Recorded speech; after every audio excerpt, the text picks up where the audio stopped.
వెంకటేశాయ.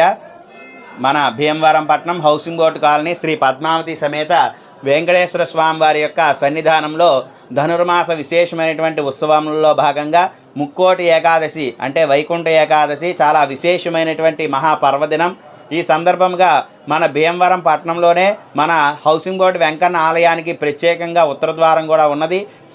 స్వామివారికి ధనుర్మాస విశేషమైనటువంటి ఉత్సవంలో భాగంగా వేకువజామునే 2:30 నుంచే స్వామివారికి ఏకాంతంగా అర్చనాది కైంకర్యం నిర్వహించడం కొరకు తీర్థబింది ఆలయ అర్చకులు ఆలయ మర్యాదలతో తీర్థ సంగ్రహణం చేసి అనంతరం స్వామివారికి ధనుర్మాస ఉత్సవ కైంకర్యాలన్నీ కూడా నిర్వహించి తదుపరి స్వామివారు ఉభయ దేవేరులతో ఉత్తర ద్వారం దగ్గరికి వేయించింపచేసి బంగారు సువర్ణ కిరీటాలు ధరించిన వారే స్వామివారిని అమ్మవార్లను సర్వాలంకార శోభితంగా అలంకరణ చేసి అనంతరం ఉత్తర ద్వారం వద్ద ఆలయ అధ్యక్షులు కంతేటి వెంకటరాజు గారి దంపతులచే ద్వార పూజా కార్యక్రమం నిర్వహించి అనంతరం ఉత్తర ద్వార దర్శనం 5:30 ప్రారంభించడం జరిగింది.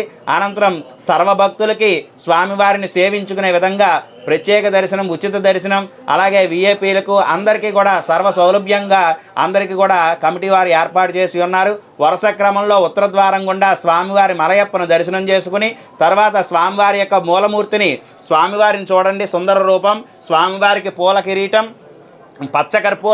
పచ్చకర్పూరంతో స్వామివారి యొక్క తిరునామం ధరించి ఉన్నారు. సర్వాలంకార శోభితంగా పీతాంబరములు, వస్త్రములు, పట్టు వస్త్రములు ధరించి పుష్పాలు, సుగంధ పరిమళమైనటువంటి పుష్పాలు, తులసిమాలతో అలంకరింపబడి స్వామివారి భక్తులందరికీ కూడా హౌసింగ్ బోర్డు వెంకన్న దర్శన భాగ్యం కలుగుతూ ఉంది.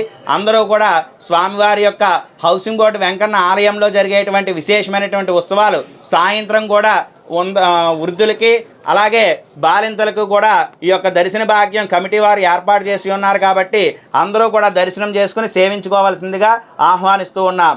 ఓం నమో వెంకటేశాయ.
నిధయేర్దినాం శ్రీవేంకటనివాసాయ శ్రీనివాసాయ మంగళం భవ్యాయ మౌనివర్యాయ పరిపూతాయ వాగ్మనే యోగప్రభాసమేతాయ శ్రీమాద్వికనసే నమః లక్ష్మీవల్లభసంకల్పవల్లభాయ మహాత్మనే శ్రీమాద్వికనసే భూయాత్ నిత్యశ్రీ నిత్యమంగళం శ్రియః కాంతాయ కళ్యాణనిధయే నిధయేర్దినాం శ్రీవేంకటనివాసాయ శ్రీనివాసాయ మంగళం గోవిందా।